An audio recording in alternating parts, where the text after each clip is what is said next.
Hello दोस्तों। कल मैं वीडियो नहीं बना पाया था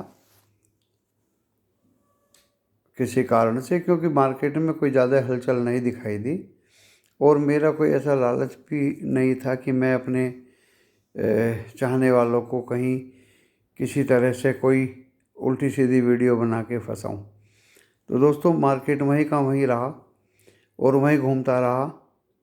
डे बिफोर यस्टरडे, परसों मैंने एक वीडियो बनाई थी जिसमें मैंने बोला था कि मार्केट अब करवट बदल रहा है। मार्केट अब करवट बदल रहा है और सांता क्लॉज रैली स्टार्ट हो सकती है। दोस्तों, कल एफआईआई ने 3,334 करोड़ का माल बेचा और ऑप्शन एफ एंड ओ सभी में कुछ ना कुछ बेचा।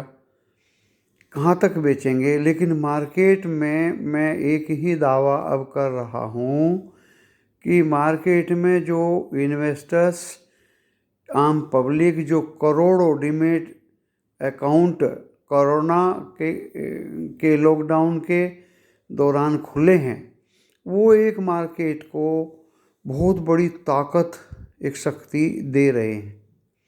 जल्दी से मार्केट गिरने वाला नहीं है। जैसे ही ऊपर की जंप आती है सेलिंग प्रेशर आ जाता है और जैसे ही नीचे की तरफ जाता है तो बाइंग आ जाती है। तो दोस्तों, अगर एफआईआई बेचते भी हैं और हैवी सेलिंग इससे ज़्यादा और क्या होगी।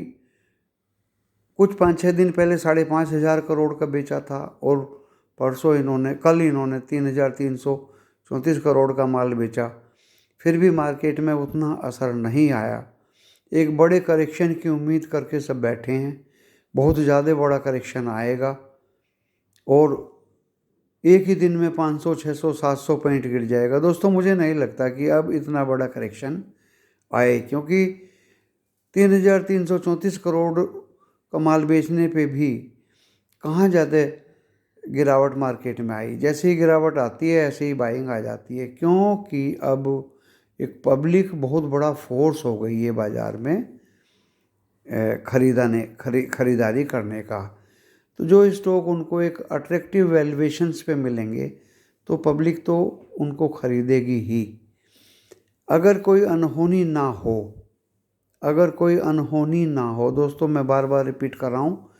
जैसे एक आज मैंने कुछ रशिया की तरफ से वार का एक न्यूज़ पढ़ा है कि कहीं कजाकिस्तान या दूसरी किस्म का एक वार, या चाइना और ताइवान का एक एक एक एक वार और यूएस का उसमें इन्वॉल्व होना, इस तरह की न्यूज़ आए, या एक कोरोना महामारी जो ओमिक्रॉन शुरू हुआ है, एक बड़ी विपदा आ जाए, तो उसके लिए तो मैं कुछ कह नहीं सकता, कोई भी नहीं कह सकता। लेकिन दोस्तों, मुझे एक आम तौर पे बड़ी गिरावट नहीं लगती और मैंने अपने चाहने वालों को अच्छे अच्छे स्टॉक्स में अभी सिस्टेमेटिक इन्वेस्टमेंट प्लान के दौरान इन्वेस्ट करने की सलाह दी थी।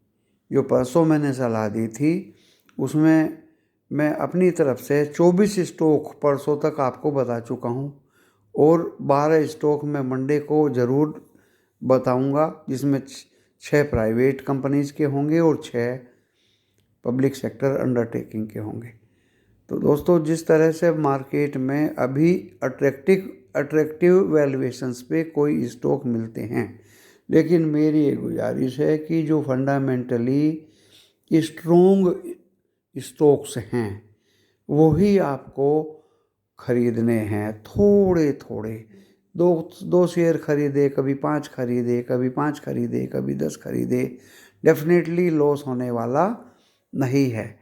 और अगर कोई सडन डाउनफॉल हैवी आता है तो दोस्तों उसकी उद्घोषणा तो कोई नहीं कर सकता, क्योंकि कभी भी कोई वार जैसी सिचुएशन हो या कोई महामारी जैसी विपदा आ जाए तो उसमें तो कुछ भी हो सकता है। लेकिन वो भी जो होगा तो टाइम बीइंग ही होगा। जिस भी व्यक्ति को मार्केट में एंटर करके SIP के दौरान ख़रीदारी करनी है, वो 1, 2 या 3 महीने का अपना एक प्रोग्राम रखे कि इससे पहले मुझे पैसा नहीं चाहिए, और अपना एक इन्वेस्टमेंट कम से कम 3 महीने के लिए रखे। डेफिनेटली जनवरी में ये मार्केट को बढ़ना ही है। वैसे मैंने तो 30 दिसंबर तक 14,000 समथिंग का उद्घोषणा किया था, लेकिन कोई उद्घोषणा शेयर बाज़ार में परमानेंट नहीं हुआ करती। इसमें वक्तव्य बदले भी जा सकते हैं, कुछ यूट्यूबर्स की तरह कि मैं इतना दिखा दूंगा, उतना करा दूंगा, इतना करा दूंगा। वो सब बकवास है। आप मार्केट की और पब्लिक की सेंटीमेंट्स को समझ के, दुनिया की सेंटीमेंट्स को समझ के, वर्ल्ड वाइड एक व्यूज़ को रिव्यू करते हुए एक अच्छे टारगेट को पब्लिक के लिए बता सकते हैं। तो मेरा पब्लिक के लिए बताया गया टारगेट, अच्छे स्टॉक्स में आप इन्वेस्ट करिए, थोड़ा थोड़ा इन्वेस्ट करिए। तो दोस्तों, जैसे फंडामेंटली स्ट्रॉन्ग शेयर हैं, स्टॉक्स हैं, तो उन्हीं में ही आपको इन्वेस्ट करना है। इस दौरान पेनी स्टॉक्स या छोटी कंपनी, जैसे मैं बता देता हूँ आपको, वोडाफोन या आपको यस बैंक या आपको जो छोटी मोटी कंपनी हैं, बिल्कुल भी उनकी तरफ देखना नहीं है। आपको ख़रीदारी करनी है दोस्तों, रिलायंस में करिए, टाटा स्टील में करिए। आपको ख़रीदारी करनी है तो दोस्तों अच्छे स्टॉक्स में आप ख़रीदारी करें, अच्छे स्टॉक्स में आप ख़रीदारी करें जो फंडामेंटली साउंड स्टॉक हों। उनमें आप अगर इन्वेस्ट करेंगे तो आपका पैसा बनता नज़र आएगा और आपको लॉस बिल्कुल भी नहीं होगा।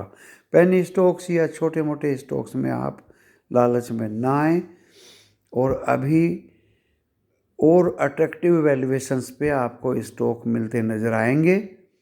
आप उनके लिए तैयार रहिए, अपने पैसे को बचा के रखिए, और मैं आने वाले सोमवार को आपको 12 स्टॉक्स बताऊंगा जिसमें आप अच्छी तरह से अपनी ख़रीदारी कर सकते हैं, और मार्केट का व्यू भी आपको क्लियर हो जाएगा कि 17,000 तोड़ेगा या नहीं। सोमवार तक ये सब क्लियर हो जाएगा। कल फ्राइडे है। लोग सोचते हैं कि हर फ्राइडे को 400-500 पॉइंट्स का निफ्टी में फॉल आता है। मुझे नहीं लगता दोस्तों कि अभी फॉल आएगा। ये एक बार फ्राइडे को आ चुका है, और कल फ्राइडे, कल फिर देख लेते हैं। सोमवार को मैं आपको अच्छे स्टॉक्स के बारे में बताऊंगा, और सोमवार तक आप वीडियो देखते रहिए। वीडियो को लाइक करिए अगर आपको अच्छा लगता है। अननेसेसरी कोई सलाह आपको नहीं दी जाएगी, लेकिन ये मेरी एक उद्घोषणा है, ये मेरा एक रिसर्च, एक खोज, एक एजुकेशनल एकेडमिक पर्पस से वक्तव्य है। आप इसमें कोई लॉस या प्रॉफिट करेंगे तो उसमें मेरी जवाबदारी नहीं होगी। आप अपने और अच्छी तरह से फाइनेंशियल एडवाइजर्स के बारे में जान के, पहचान के और मिल के खरीद सकते हैं। मेरा कहना यही होगा कि अभी बेचने का तो बिल्कुल भी मौका नहीं है, और अच्छे स्टॉक्स में आप इन्वेस्ट करने का मौका तलाश करिए। और बहुत ज़्यादा अच्छे स्टॉक्स अभी अच्छी वैल्यूएशंस पे हैं। मैं रोज़ कोई ना कोई जल्दी से कोई ना कोई स्टॉक्स बता चलता हूँ दोस्तों। आज मैं जल्दी से बता देता हूँ। मेरे दिमाग में इंडियन ऑयल कॉरपोरेशन का स्टॉक आ रहा है, जिसकी P/B, price by book value <1। बहुत अच्छा स्टॉक है, बहुत ही अच्छा डिविडेंड पेइंग स्टॉक है। गवर्नमेंट ऑफ इंडिया का पब्लिक सेक्टर अंडरटेकिंग है। बहुत ही मजबूत, साउंड, फंडामेंटली मजबूत स्टॉक है। आप उसमें एक ख़रीदारी का व्यू आज से ले सकते हैं। दोस्तों, इसी के साथ मैं अपने वीडियो को विराम देता हूँ। नमस्कार।